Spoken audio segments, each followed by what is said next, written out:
Hey, Megan Scully, and this is the Limerick Post Show. And joining me now, two very important people for the Munster Fleadh, Annette O'Donnell and Liam Guiney. How are you getting on? We're doing well, thank you. All good.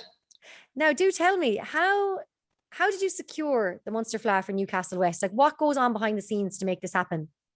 Okay, well, I suppose when I did that with Annette, Work away. yeah, I suppose just from a Coltis point of view, the Munster Council of Coltis, Corn and Moon decide, I suppose you have to put in a bid to secure the Munster Fleadh through a host body. So the host body this time was Limerick CCE, the County Board of Limerick Coltis. So we put in a bid to host Fleadh Cheoil on the Moon 2020 at the time, wasn't it? I think 2020, to host it in County Limerick. The Fleadh is rotational on a 5-year cycle. So it goes around to all the provincial counties in Munster. So it was Limerick's turn to host it in 2020. So we cobbled together a crew and we decided we'd apply for it from Newcastle West, as there had been a very successful Fleadh Cheoil on the Moon held in Newcastle West in 2007. Yeah. It's funny because I went to the Munster Fleadh in Ennis a couple of years ago, and I just could not get over. It's so vast, and there's just so many people that are come from all over, not even just Ireland, I say all over the world. So how is it for you now, knowing that this is happening? It is 2022, restrictions are fully lifted. You can open up all of Newcastle West now. You can welcome all these people. So what is it like now? How are preparations going? I can let Annette talk about the preparation one. Just before we come into that one, I suppose initially the Fleadh was scheduled to happen in 2020, and obviously COVID put a halt to that one. But then we continued as a committee to kind of work towards when the Fleadh would happen again. And I suppose we really only got the go ahead to organise Fleadh on the Moon really kind of March time this year, that we knew it was definitely going to happen. So there was huge pressure on the local committee to try and, I suppose, put together a Fleadh. But we had been working behind the scenes. Zoom was our best friend. So we had been working on how the preparations going, Annette, you think? We're still talking. That's the main thing. It's very busy, but I suppose there is definitely an appetite for the Fleadh and for all events, and the town have been very supportive. Businesses are coming in behind us. Different groups in the town are coming in behind us. So it is all come together as a community, which is so positive, and massive well done to everyone in the town for that. And I suppose it's that, again, I suppose people have nearly forgotten what a Fleadh was, what any event was. So it's you're explaining what to expect. You're explaining that, yes, of course, there probably is still a bit of nervousness among people, and it won't definitely be what it could have been in 2020, but it's definitely going to be the best we can possibly make it for 2022. It's just, I suppose, there is still an underlying nervousness, but definitely an appetite for it, an enthusiasm for it, and great community spirit and support. So well done, Newcastle West. And I have to say, one thing about it, for those that go and attend, it is such a fun atmosphere and it's such a great place to be, even if you're just strolling around and taking it all in. But as you mentioned there, economically, this is huge for Newcastle West and the surrounding areas, because it will bring in lots of money. It will bring in lots of business. Everyone is going to be so busy across the entire Munster Fleadh. So it is huge economically as well. Yeah, absolutely it is. And I suppose, there is costs then from the point of view of organising it, the organising committee, that are sometimes very difficult to explain, but they're there and obviously have to be covered. But economically, yes, it will bring a buzz to the town and it will bring people. So when you have footfall, you're going to have people spending in the shops, spending in the town, and which is brilliant. Post-COVID, everyone wants this. So it definitely will bring business to the town. Yeah. It is a great location. I was in Newcastle West recently, and there's so much on offer, and I love the way everything's kind of just walking distance as well. It's famous for its boutiques. We know that much. I know people that travel from all across Ireland just to travel to the boutiques, and it's building such a great name for itself. And as you mentioned, West Limerick as well.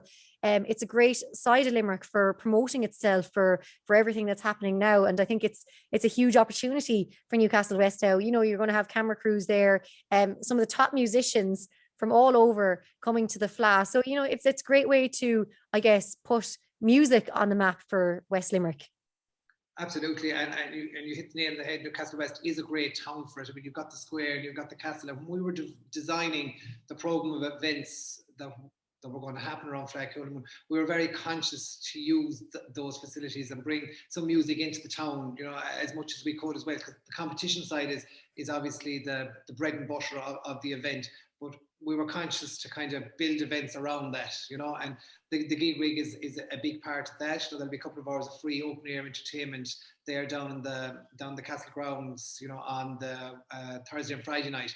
And we were very conscious, you know, to give that family vibe, or, you know, I suppose as well, as Annette mentioned, the whole COVID setup, you know, there's still a bit of uncertainty and a bit of unsureness still. And I think outdoor entertainment is a good way to go.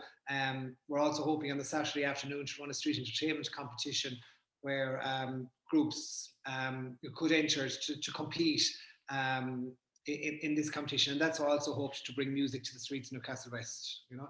But I think the West Limerick music does speak for itself. You know, I'm not far from this neck of the woods originally, and it's very strong style of music back here, and there's a very strong culture, particularly around the Rang groups and stuff, which we're featuring as well, and that culture is very strong. I think it's important as well for people to know that are from surrounding areas that there are buses as well that are running. I mean, I know the green bus runs out by Newcastle West, and there's a local link as well, isn't there? Yeah, but I also think, you know, when different people ringing from the different counties saying, you know, we've got through, we're just checking about accommodation and so on and so forth. A lot of families are coming down to make a weekend of it, because there is so much, you know, Newcastle West is a good location and has a lot to offer. There is now the Greenway, there is Fearna, which is a renowned walking path, and definitely within the West Limerick, Newcastle West is a good focus and it's a good centre. And I think people are not just coming for the competitions, they're coming to enjoy the weekend, but I think they're going to make almost like a family staycation out of it. So, which is all good for West Limerick and good for Newcastle West. There is a lot to offer. We're just hoping the weather will remain on our side for the weekend, because it's really atrocious. Yeah. I was laughing. We were laughing there when you mentioned the green bus, because I actually got the green bus out to Newcastle West today, and it's very handy service. But there are other local services as well. Bus air do run out here as well, you know, so, yeah. Absolutely wonderful. I know it's going to be a superb event. I know we can't wait to get out there ourselves. We'll be travelling out from the city, but do remind us of the dates again for the Munster Fleadh happening in Newcastle West. Yeah, so our official opening is on Sunday the 10th of July, and it runs until Saturday the 17th of July. So our competitions this year, just for your viewers, our competitions have been slightly altered due to the fixture of the All-Ireland hurling final on the Sunday. We don't know yet who's going to be in it, but we'll all smile away. So the dancing competitions are on Wednesday and Thursday, and the main music competitions will be on Friday and Saturday, the 15th and 16th of July. But there are so many events sprinkled in around, you know, the dates. We have a fabulous, as a local historian, John Cusson, who will be doing a lovely walking tour of the town. And there is so much, you know, historical, the castle in the town. So there's a lot of history in the town that John Cusson will relay to, you know, anyone who's interested in that. And again, we have a lovely lecture on the Tuesday with Louise Mulcahy that will attract huge attention. And there's singing nights, there's storytelling nights. There is fabulous events sprinkled in around the whole week. There's something for everyone. So hashtag the flag goes west. Definitely. Oh, well, Annette and Liam, I have to say, we are really looking forward to it. And I think it's great there too that you are working around the All-Ireland final, because I think what a great place to possibly go out and watch the match as well. You know, go out and soak up the atmosphere, listen to the music, see what's going on, and then also enjoy what we think and hope will, of course, be a Limerick All-Ireland final. But if not, I think everyone's going to want to enjoy the GA as well. Yeah, absolutely. But I don't think the people in West Limerick will be hoping to go out and watch the match anyway. I'd say they'll all be in their troves heading elsewhere. I have a feeling that they're hopeful for that anyway. But I suppose just to remind your viewers as well, like all the events, as Annette said, there's a huge program of events built around the Fleadh, and you can get all the information on Facebook or Twitter or Instagram. If you just put in Fleadh on the Moon, all that stuff will pop up. And our website also. Yeah. Well, as I mentioned, we kind of wait for it, and I'm looking forward to it. And I'm going to leave the link as well below for the website with all the events and everything that's happening. Newcastle West is going to be absolutely hopping for the week. It's going to be incredible, and let's hope that the sun does shine. And if not, we'll still make the most of it. Absolutely. Thank you for your time. Thanks, Marion.